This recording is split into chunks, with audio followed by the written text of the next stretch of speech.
Hello friends. जैसा कि आपने इंडिया वर्सेस न्यूजीलैंड की न्यूज़ ऑलरेडी सुन ली होगी, जहां पे इंडिया ये टेस्ट मैच हार चुका है। अब हम आगे बढ़ने से पहले ये जानने की कोशिश करते हैं कि क्या इस चीज़ का यूपीएससी से कोई लेना देना है। तो बिल्कुल है। अगर आप ये क्वेश्चन देखेंगे जो 2 साल पहले यूपीएससी ने पूछा था, सीधा सीधा वर्ल्ड टेस्ट चैंपियनशिप के बारे में पूछा था। दैट इज़ वाई ये हमारे लिए बहुत ज़रूरी है कि हम ये सारी चीज़ें जान जाएं। तो न्यूज़ की बात करें तो इंडिया सेकेंड टेस्ट मैच हार चुकी है न्यूजीलैंड के साथ, और इस वजह से इंडिया ये सीरीज भी हार चुकी है।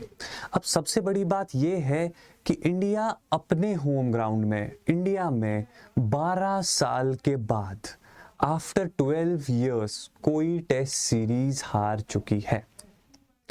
बहुत सैड है ना, क्योंकि 12 साल, जस्ट इमेजिन 2012 में लास्ट टाइम जब इंडिया इंग्लैंड के साथ एक टेस्ट सीरीज हार चुकी थी, उसके बाद से लेके आज तक इंडिया ने कोई भी टेस्ट सीरीज नहीं हारी। हाँ, कुछ टेस्ट मैचेस जरूर हारे, लेकिन सीरीज ये 12 साल बाद हार चुके हैं। अब हम थोड़ा बहुत जानते हैं कि टेस्ट सीरीज हारने के बाद वर्ल्ड टेस्ट चैंपियनशिप का क्या होगा, इसकी कैलकुलेशन कैसे करेंगे, हम टेबल के बारे में कैसे जानेंगे। क्योंकि जो क्वेश्चन आप देखेंगे यूपीएससी ने जो पूछा था, जिसमें उन्होंने पूछा था कि जो finalists were decided by the number of matches they one और न्यूजीलैंड वाज रैंक्ड अहेड, ये तब की बात है। बेसिकली इस टाइम पे आपका यूपीएससी जानना चाहता था कि क्या आपको पता है, क्या आप जानते हैं कि जो वर्ल्ड टेस्ट चैंपियनशिप है उसका लीडर बोर्ड कैसे डिसाइड होता है। तो आज हम वही देखेंगे कि वर्ल्ड टेस्ट चैंपियनशिप का जो लीडर बोर्ड होता है वो कैसे डिसाइड होगा, कैसे। और उससे पहले मैं आपको थोड़ा बहुत अगर पास के बारे में पिछले 12 साल की बात करें तो लास्ट टाइम, जैसा कि मैंने आपको बता दिया, इंडिया ने जो टेस्ट सीरीज हारी थी वो थी 2012 में विद इंग्लैंड। तब से लेकर आज तक अक्टूबर 2024 तक इंडिया ने 18 टेस्ट सीरीज जीती है, जिसमें इसने काफ़ी बड़े बड़े नेशंस, चाहे ऑस्ट्रेलिया हो, इंग्लैंड हो, न्यूजीलैंड, साउथ अफ्रीका, सबको हराया। बड़े बड़े नेशंस को हराया। 18 टेस्ट सीरीज कंटिन्यूअसली अपनी होम सॉइल पे जीती हैं, और कुछ स्टैंड अलोन टेस्ट जो कि बांग्लादेश और अफगानिस्तान के साथ खेले गए थे उनको भी हराया। और इसमें इन्होंने 18 सीरीज में 42 टेस्ट मैचेस को खेल के जीता हुआ था, और 7 टेस्ट मैचेस ड्रॉ हो गए, और just 5, very important, just 5 test matches India पिछले 12 साल में अपने होम ग्राउंड पे हार चुकी थी। Now that the record is already broken, 12 साल के बाद अब जो ये रिकॉर्ड टूट गया है, तो ये आपके कुछ एनालिटिक्स थे जो पुराने पिछले 12 साल के थे। अब हम थोड़ा बहुत जानने की कोशिश करते हैं कि जो वर्ल्ड टेस्ट चैंपियनशिप है उसमें टेबल कैसे बनता है। क्या इसमें सिंपली ऐसा होता है कि टेबल उठाया, जो सबसे ज़्यादा मैच जीता उसको रख दिया, या कोई और तरीका है? तो वही जानने की कोशिश करते हैं।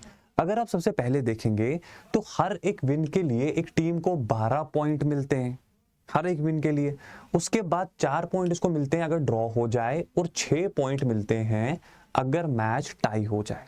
ठीक है, 12 पॉइंट उस टीम को जो जीत जाए, 4 पॉइंट अगर ड्रॉ हो जाए तो दोनों टीम्स को 4-4 पॉइंट मिलेंगे, और 6 पॉइंट्स तब मिलते हैं अगर मैच टाई हो जाए दोनों टीम्स को। ये है हमारा पॉइंट्स डिस्ट्रीब्यूशन। फिर आप बोलेंगे सर, जिससे जो ज़्यादा मैच खेलेगा उसका फ़ायदा है, क्योंकि वो ज़्यादा मैच जीतेगा, ज़्यादा मैच टाई करने का पॉसिबिलिटी है, ज़्यादा मैच ड्रॉ होने की पॉसिबिलिटी है। तो इसका मतलब ये है कि जो टीम ज़्यादा मैच खेलती है, जैसे इंग्लैंड, उनका तो ज़्यादा अच्छा चांस रहेगा फिर क्वालिफाई करने का। तो नहीं, ऐसा नहीं है।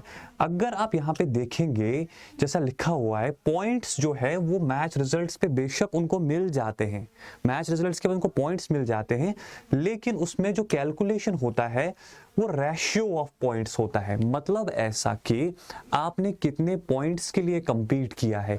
सपोज अगर कोई 2 टेस्ट मैच खेल रहा है तो उनके पास कितनी मैक्सिमम पॉसिबिलिटी है पॉइंट्स अचीव करने की, 12 और 12 24, और 24 में से वो कितना कर रहा है, वो रेशियो उसका निकलता है। उसको मल्टीप्लाई 100 से करो, तब जाके आपकी जो पॉइंट्स परसेंटेज आ जाएगी, वो हमारी लीडर बोर्ड जो होता है, टेबल जो होता है, पॉइंट्स टेबल पे स्टैंडिंग बताता है। और अभी इंडिया वहां पे टॉप पे है, but because of this loss ये पॉइंट ऑफ डिस्कशन रहेगा कि क्या इंडिया आगे जाके फाइनल के लिए क्वालिफाई कर पाएगा कि नहीं। तो ऐसे हम ये सब कैलकुलेट करते हैं। अब अगर आप पीछे जाएंगे वापस इस क्वेश्चन पे, तो आप इस क्वेश्चन को आंसर कर सकते हैं। ऑल दो उस टाइम पे कैलकुलेशन अलग तरीके से होती है, बट अभी अगर ये क्वेश्चन पूछा जाए इस तरह का, तो आप ये आंसर कर पाएंगे कि finalists were decided by the number of matches one by them. Number of matches decide नहीं करते हैं, जैसा कि आप समझ सकते हैं कि number of matches will not decided, it will be decided by the points percentage. और उस टाइम पे न्यूजीलैंड का this statement doesn't hold good right now. तो पहला आपका, यू कैन इजीली से कि पहला स्टेटमेंट जो है वो गलत है। This is how you should be able to answer. ये था हमारा आज का लेक्चर। अब अगर आप यूपीएससी की तैयारी कर रहे हैं तो आपके लिए काफ़ी अच्छे दिवाली ऑफर्स आए हैं, जहाँ पे आपको काफ़ी सारे गिफ्ट्स जीतने का मौका मिल रहा है। और यहाँ पे आपको एक बहुत ही अच्छा ऑफर मिल रहा है 23,999 रुपीज़ में, जहाँ पे आप टॉप एजुकेटर से पढ़ सकते हैं और फ़ायदा उठा सकते हैं। अब अगर आप इंग्लिश मीडियम से हैं या प्रॉपर हिंदी मीडियम से हैं, तो आपके लिए अलग बैचेस हैं, जैसे लिबर्टी बैच हो गया, आरंभ बैच आपका बाइलिंगुअल हो जाएगा, और जो हमारा शिखर बैच है ये हमारे हिंदी कोर्सेज के लिए है। और इसके बाद भी आपको एक आगाज़ बैच है, जो आपको अगर आप लॉन्ग टर्म में 2027 का सोच रहे हैं, ये उसके लिए काम आएगा। और अगर 2025 के लिए सोच रहे हैं, तो उसके लिए आपके लिए एक और रिपीटर बैच आया हुआ है। So that is all from my side for today's class. अगर अच्छा लगा तो लाइक कीजिए, शेयर कीजिए, सब्सक्राइब कीजिए। See you next time, bye bye.